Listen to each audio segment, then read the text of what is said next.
ലോകത്തിലെ ഏറ്റവും വലിയ ആണവ ദുരന്തം ചെർണോബിൽ നൽകിയ അപായ സൂചന മനുഷ്യ സമൂഹത്തിന് ഒരു ജാഗ്രതാ നിർദ്ദേശം കൂടിയായിരുന്നു.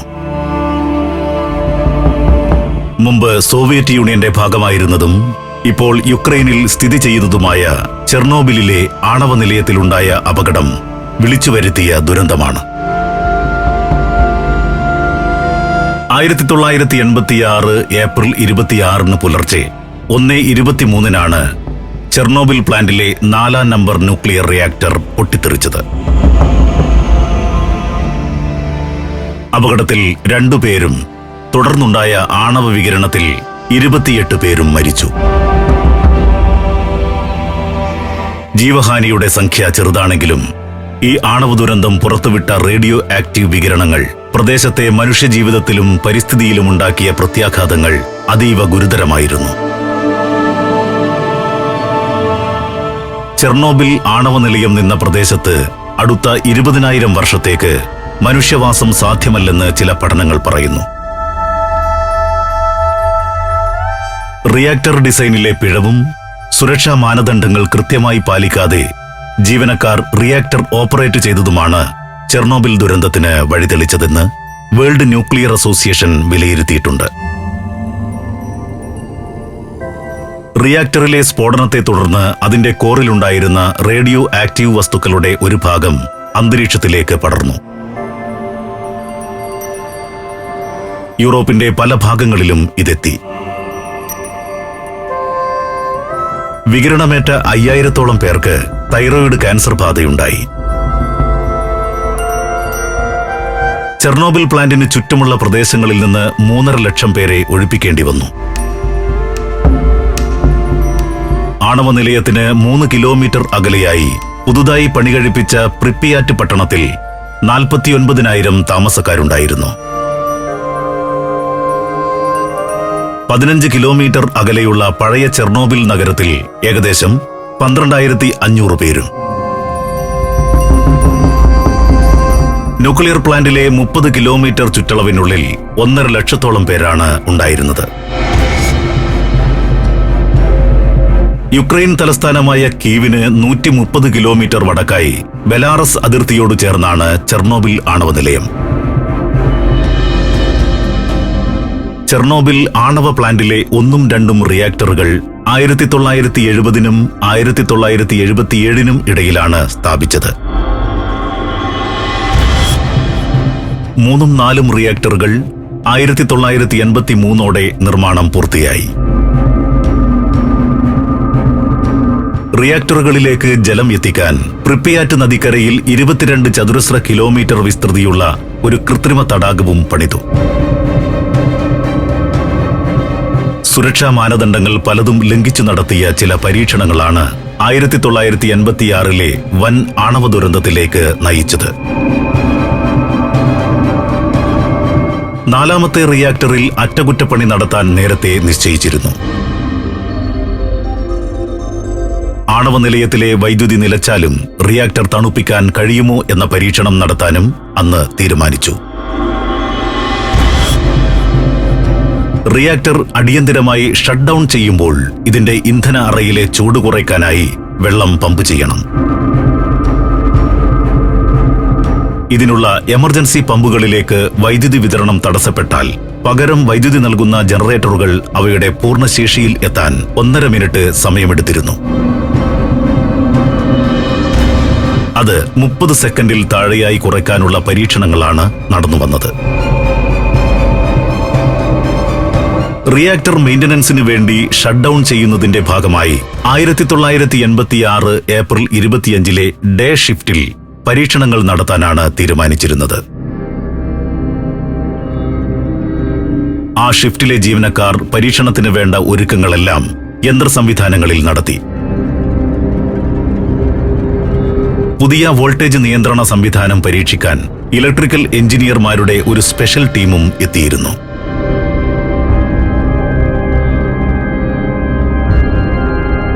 റിയാക്ടറിന് 3200 മെഗാവാട്ട് വൈദ്യുതി ഉൽപ്പാദിപ്പിക്കാനുള്ള ശേഷിയാണ് ഉണ്ടായിരുന്നത്.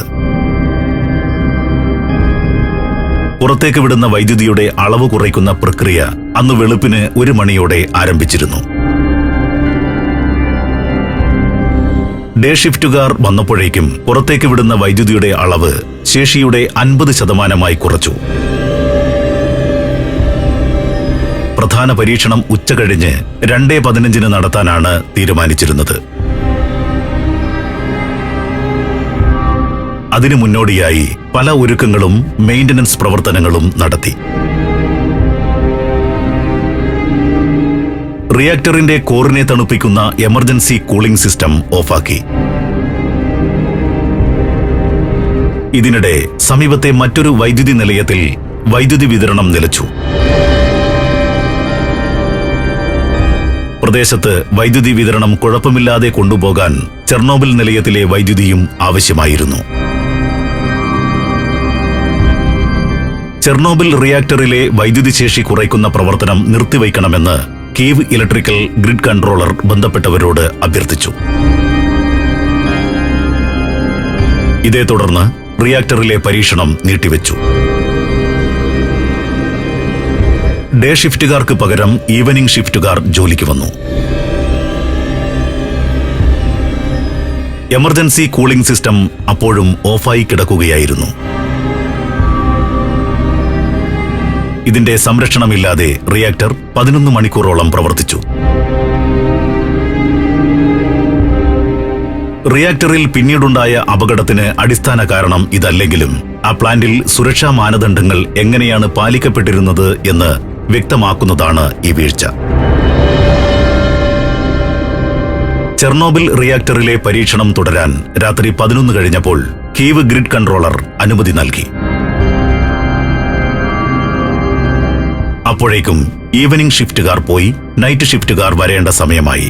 Vietnam, France, Belgium, Netherlands, Mexico, Greece. സഞ്ചാരം വോളിയം നമ്പർ 18. ഫുൾ HD-യിലുള്ള ഈ അപൂർവ ദൃശ്യയാത്രാ വിവരണ ശേഖരം സ്വന്തമാക്കാൻ സഞ്ചാരം എന്ന് SMS ചെയ്യൂ. ഫോൺ 9995 444 222. പരീക്ഷണങ്ങൾക്ക് വേണ്ടി തയ്യാറെടുക്കാൻ വളരെ കുറച്ച് സമയമേ നൈറ്റ് ഷിഫ്റ്റുകാർക്ക് ലഭിച്ചുള്ളൂ. ചെർണോബിൽ ന്യൂക്ലിയർ പവർ പ്ലാന്റിലെ deputy chief engineer Anatoly Dyatlov പരീക്ഷണങ്ങൾക്ക് മേൽനോട്ടം വഹിക്കാൻ സന്നിഹിതനായിരുന്നു. റിയാക്ടറിൽ നിന്ന് പുറത്തേക്ക് വിടുന്ന വൈദ്യുതിയുടെ അളവ് അർദ്ധരാത്രി ആയപ്പോഴേക്കും 720 മെഗാവാട്ടായി കുറച്ചുകൊണ്ടുവന്നു. റിയാക്ടറിലെ അണുവിഘടന പ്രവർത്തനം മൂലം ഉൽപ്പാദിപ്പിക്കുന്ന ഒരു ഉപോൽപ്പന്നമായ സീനോണിന്റെ അളവ് കൂടിയതിനാൽ ഓപ്പറേറ്റർമാരുടെ ഇടപെടൽ കൂടാതെ തന്നെ വൈദ്യുതോൽപാദനം വീണ്ടും കുറഞ്ഞുകൊണ്ടിരുന്നു.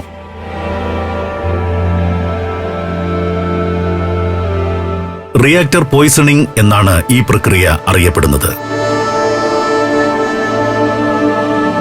റിയാക്ടറിൽ സാധാരണഗതിയിൽ പ്രവർത്തനം നടക്കുമ്പോൾ ഉൽപ്പാദിപ്പിക്കപ്പെടുന്ന സീനോൺ അപ്പോൾ തന്നെ എരിഞ്ഞു തീരുകയാണ് പതിവ്.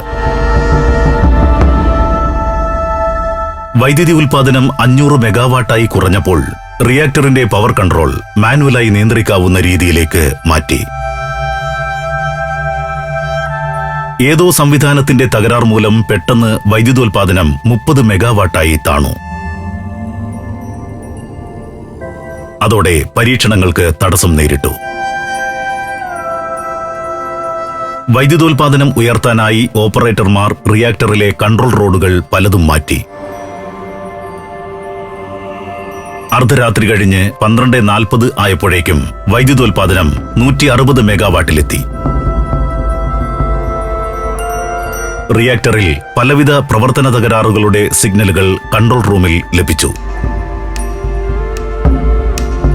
അവയ്ക്ക് എളുപ്പത്തിലുള്ള പരിഹാര മാർഗങ്ങൾ തേടി. വൈദ്യുതി നില 200 മെഗാവാട്ടിലെത്തിയപ്പോൾ വീണ്ടും പരീക്ഷണങ്ങൾ തുടങ്ങി. ഇത്തരം പരീക്ഷണങ്ങൾക്ക് കുറഞ്ഞത് 700 മെഗാവാട്ട് വൈദ്യുതി ശേഷി വേണമെന്നാണ് നിബന്ധന. എങ്കിലും പരീക്ഷണങ്ങൾ തുടരാൻ തീരുമാനിക്കുകയായിരുന്നു. 2 അഡീഷണൽ കൂളന്റ് പമ്പുകൾ കൂടി പ്രവർത്തിപ്പിക്കാൻ തുടങ്ങി.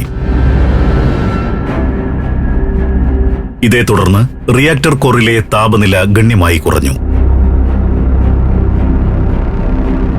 റിയാക്ടറിന്റെ പ്രവർത്തനം നിലനിർത്തി കൊണ്ടുപോകുന്നതിന് ഓപ്പറേറ്റർമാർ കൂടുതൽ മാനുവൽ കൺട്രോൾ റോഡുകൾ ഊരിമാറ്റി. ഇത്തരം പലവിധ പ്രവൃത്തികൾ മൂലം റിയാക്ടർ അത്യന്തം അസ്ഥിരമായ അവസ്ഥയിലെത്തി. 1:23 പരീക്ഷണം തുടങ്ങി. റിയാക്ടറിലേക്കുള്ള 8 പ്രധാന സർക്കുലേറ്റിംഗ് പമ്പുകളിൽ 4 എണ്ണം ഡീസൽ ജനറേറ്ററുകളിൽ നിന്നുള്ള വൈദ്യുതി ഉപയോഗിച്ച് പ്രവർത്തിപ്പിച്ചു നോക്കുന്നതായിരുന്നു പരീക്ഷണം. ഡീസൽ ജനറേറ്ററിൽ നിന്നുള്ള വൈദ്യുതി പൂർണ്ണതോതിൽ എത്താൻ 40 സെക്കൻഡ് സമയമെടുത്തു. ഈ സമയത്ത് ടർബൈൻ ജനറേറ്ററിന്റെ വേഗം കുറഞ്ഞു. ഇത് കൂളന്റ് പമ്പുകളുടെ പമ്പിംഗ് ശേഷി കുറയാനിടയാക്കി. റിയാക്ടറിനകത്തേക്ക് പമ്പ് ചെയ്യപ്പെടുന്ന ജലത്തിന്റെ അളവ് കുറഞ്ഞു. ഇതുമൂലം റിയാക്ടറിനകത്തെ താപനില ഉയർന്നതോടെ ജലം കൂടുതൽ നീരാവിയായി മാറാൻ തുടങ്ങി. റിയാക്ടറിനകത്തെ നീരാവിയുടെ അളവ് കൂടിയതോടെ റിയാക്ടറിന്റെ ന്യൂട്രോൺ ആഗിരണശേഷി കുറയുകയും അണുവിഘടന തോത് കൂടുകയും ചെയ്തു. ഈ ചെയിൻ റിയാക്ഷൻ മൂലം സെക്കൻഡുകൾക്കകം കൂടുതൽ വൈദ്യുതി ഉൽപ്പാദിപ്പിക്കപ്പെട്ടു. ഇത് നിയന്ത്രിക്കാൻ കഴിഞ്ഞില്ല. റിയാക്ടറിന്റെ ശരാശരി പ്രവർത്തനശേഷിയായ 3000 മെഗാവാട്ട് പിന്നിട്ട് വൈദ്യുതി ഉൽപ്പാദനം 3 സെക്കൻഡിനകം 10,000 മെഗാവാട്ടിലെത്തി. പിന്നീടത് 30,000 മെഗാവാട്ടായി ഉയർന്നു. സമ്മർദ്ദം താങ്ങാനാകാതെ റിയാക്ടർ കോർ പൊട്ടിത്തെറിച്ചു. ഉന്നത ഊഷ്മാവിൽ രൂപപ്പെടുന്ന ഹൈഡ്രജന് തീപിടിച്ച് ഏതാനും സെക്കൻഡുകൾക്കകം രണ്ടാമത്തെ പൊട്ടിത്തെറിയും സംഭവിച്ചു. റിയാക്ടറിന്റെ ഉരുക്ക് കവചങ്ങൾ തകർത്ത് റേഡിയോ ആക്റ്റീവ് പദാർത്ഥങ്ങൾ അന്തരീക്ഷത്തിലെത്തി. 225 ടൺ TNT പൊട്ടുന്നതിന് സമാനമായ ഉഗ്രസ്ഫോടനമാണ് നടന്നത്. സ്ഫോടനത്തിൽ പുറത്തേക്ക് തെറിച്ച അഗ്നിഗോളങ്ങൾ വീണ് സമീപത്തെ 3-ാം നമ്പർ റിയാക്ടർ കെട്ടിടത്തിന്റെ മേൽക്കൂരയിൽ 5 തീപിടിച്ചു. ഈ റിയാക്ടർ ഉടൻ ഷട്ട് ഡൌൺ ചെയ്യണമെന്ന് നൈറ്റ് ഷിഫ്റ്റിലെ ചുമതലക്കാരനായ യൂറി ബത്സറോവ് നിർദ്ദേശിച്ചു. എന്നാൽ ചീഫ് എഞ്ചിനീയർ നിക്കോളായി ഫോമിൻ അതിന് സമ്മതിച്ചില്ല. ജീവനക്കാർക്ക് കൃത്രിമ ശ്വാസോച്ഛ്വാസ ഉപകരണങ്ങൾ നൽകിയ ശേഷം ജോലി തുടരാൻ ആവശ്യപ്പെട്ടു. എന്നാൽ പുലർച്ചെ 5-ന് ബത്സറോവ് സ്വന്തം തീരുമാനപ്രകാരം 3-ാം നമ്പർ റിയാക്ടർ ഷട്ട് ഡൌൺ ചെയ്തു. വലിയ അപകടമാണ് ഇതിലൂടെ ഒഴിവായതെന്ന് പിന്നീട് പലരും വിലയിരുത്തി. റിയാക്ടർ പൊട്ടിത്തെറിച്ച അപകട വാർത്ത അറിഞ്ഞയുടൻ ചെർണോബിൽ പവർ സ്റ്റേഷനിലെ അഗ്നിശമന വിഭാഗം ഓടിയെത്തിയിരുന്നു. ലഫ്റ്റനന്റ് വോളോഡിമാർ പ്ലാവിക് ആണ് രക്ഷാപ്രവർത്തനത്തിന് നേതൃത്വം നൽകിയത്. റേഡിയേഷൻ ബാധ മൂലം അദ്ദേഹം 1986 മെയ് 11-ന് മരിച്ചു. അഗ്നിശമന സേന ഒരു സാധാരണ തീപിടുത്തം പോലെയാണ് റിയാക്ടർ പൊട്ടിത്തെറിയെയും കണ്ടത്. അപകടകരമായ റേഡിയോ ആക്റ്റീവ് സാന്നിധ്യമുള്ളതാണ് അവിടുത്തെ പുകയും വസ്തുക്കളുമെന്ന് അവർ മനസ്സിലാക്കിയിരുന്നില്ല. അവരോട് ആരും പറഞ്ഞുമില്ല. 3-ാം റിയാക്ടറിലേക്ക് തീ പടരാതെ 4-ാം റിയാക്ടർ കെട്ടിടത്തിന് പുറത്തെ തീ അണയ്ക്കുക എന്നതായിരുന്നു പ്രഥമ ദൗത്യം. പുലർച്ചെ 5 മണിയോടെ പുറത്തെ തീ അണയ്ക്കാനായി. റിയാക്ടറിനകത്തെ തീ മെയ് 10 വരെ കത്തിക്കൊണ്ടിരുന്നു. കോറിലുള്ള ഗ്രാഫൈറ്റിന്റെ പകുതിയും കത്തിത്തീർന്നുവെന്നാണ് നിഗമനം. കത്തിക്കൊണ്ടിരുന്ന റിയാക്ടറിലേക്ക് 5000 ടണ്ണോളം മണ്ണും മണലും ഹെലികോപ്റ്ററിൽ കൊണ്ടുവന്നിട്ടു. എന്നാൽ ഇത് കോറിൽ പതിക്കുന്നതിന് മുമ്പ് കത്തിത്തീർന്നിട്ടുണ്ടാവുമെന്നാണ് വിലയിരുത്തപ്പെടുന്നത്. ഈ ഹെലികോപ്റ്ററുകൾ പറത്തിയ 600ഓളം സോവിയറ്റ് പൈലറ്റുമാർക്ക് റേഡിയേഷൻ ഏറ്റിരിക്കാൻ സാധ്യതയുണ്ട്. അപകടം കൈകാര്യം ചെയ്തതിൽ സോവിയറ്റ് ഭരണകൂടം കാട്ടിയ അനാസ്ഥയും നിസ്സംഗതയും പിന്നീട് വിമർശന വിധേയമായി. മോസ്കോയിലെ സോവിയറ്റ് ഭരണകൂടത്തിന് നേരിട്ടായിരുന്നു ചെർണോബിൽ ആണവ നിലയത്തിന്റെ ചുമതല. അതുകൊണ്ട് യുക്രൈനിലെ പ്രാദേശിക ഭരണകൂടത്തിന് അപകട വിവരങ്ങൾ യഥാസമയം ലഭിച്ചില്ല. രാവിലെ 9 മണിക്കു ശേഷമാണ് ചില പ്രധാന അധികാരികൾ വിവരമറിയുന്നത്. റിയാക്ടർ സ്ഫോടനം നടന്ന് ഏതാനും മണിക്കൂറിനുള്ളിൽ തന്നെ പ്രിപ്യാറ്റ് നിവാസികൾ പലർക്കും തലവേദനയും ചുമയും ഛർദിയും ഉണ്ടായി. ചിലർക്ക് പല്ലിൽ പുളിപ്പ് അനുഭവപ്പെട്ടു.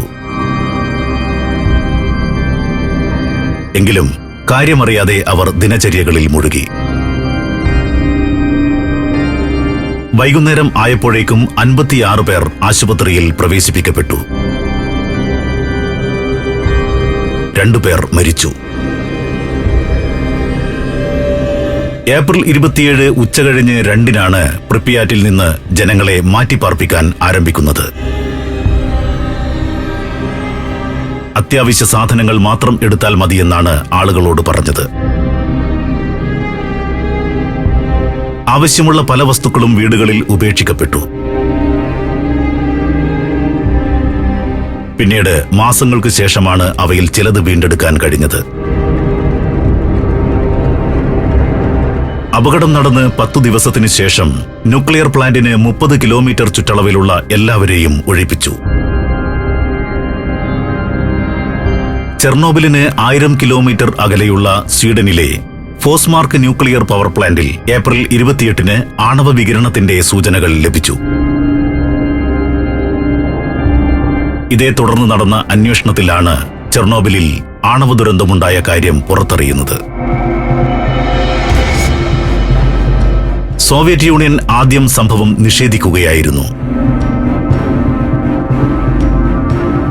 അന്താരാഷ്ട്ര ആണവോർജ ഏജൻസിയെ വിവരമറിയിക്കുമെന്ന് സ്വീഡൻ പറഞ്ഞപ്പോൾ സോവിയറ്റ് യൂണിയന് അപകട വിവരം സമ്മതിക്കേണ്ടി വന്നു. ഏപ്രിൽ 28-ന് രാത്രി 9-ന് ടെലിവിഷനിലൂടെ സോവിയറ്റ് യൂണിയൻ അപകട വാർത്ത പുറത്തുവിട്ടു. അപ്പോഴും ചെറിയൊരു അപകടം എന്ന് പറഞ്ഞ് ഇതിന്റെ ഗൗരവം കുറയ്ക്കാനാണ് ശ്രമിച്ചത്. അപകടത്തെ തുടർന്ന് ആണവ പ്ലാന്റിലുണ്ടായ 100 ടണ്ണോളം വരുന്ന റേഡിയോ ആക്റ്റീവ് അവശിഷ്ടങ്ങൾ നീക്കം ചെയ്യുക എന്നത് ഭഗീരഥ പ്രയത്നം തന്നെയായിരുന്നു. മാസങ്ങൾക്ക് ശേഷം മിലിറ്ററിയുടെ സഹായത്തോടെയാണ് അത് പൂർത്തിയാക്കിയത്. 3828 സൈനികർ ഈ അപകടം പിടിച്ച പണിക്കായി നിയോഗിക്കപ്പെട്ടു. ചില ജോലികൾ റോബോട്ടുകളെ ഉപയോഗിച്ചും ചെയ്തു. അണുവികിരണമുണ്ടായ പ്രദേശം മുഴുവൻ ക്ലീൻ ചെയ്യാൻ 7 മാസമെടുത്തു. International nuclear safety advisory group നടത്തിയ അന്വേഷണത്തിൽ അപകട കാരണമായി 2 നിഗമനങ്ങളിലാണ് എത്തിയത്. പ്ലാന്റിലെ ഓപ്പറേറ്റർമാരുടെ നടപടികളും റിയാക്ടറിന്റെ ഡിസൈനുമാണ് അപകടത്തിലേക്ക് നയിച്ച മുഖ്യ കാരണങ്ങളെന്ന് അവർ കണ്ടെത്തി. ചെർണോബിൽ ദുരന്തമുണ്ടാക്കിയ പരിസ്ഥിതി പ്രശ്നങ്ങളും മലിനീകരണ പ്രശ്നങ്ങളും വരും തലമുറകളെയും ബാധിക്കും.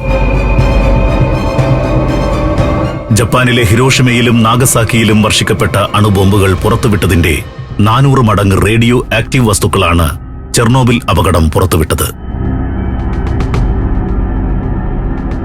എന്നാലിത് ശീതയുദ്ധകാലത്ത് നടത്തിയ ആണവ പരീക്ഷണങ്ങൾ പുറന്തള്ളിയ റേഡിയോ ആക്റ്റീവ് വികിരണങ്ങളുടെ 100-1 വരികയുള്ളൂവെന്ന് ശാസ്ത്രജ്ഞർ പറയുന്നു. അശ്രദ്ധയും സുരക്ഷാ മുൻകരുതലിലെ വീഴ്ചയും എത്ര വലിയ ദുരന്തമാവും വിതയ്ക്കുക എന്നതിന്റെ മികച്ച ദൃഷ്ടാന്തമാണ് ചെർണോബിൽ. ഇത്തരം ദുരന്തങ്ങൾ ആവർത്തിക്കാതിരിക്കട്ടെ.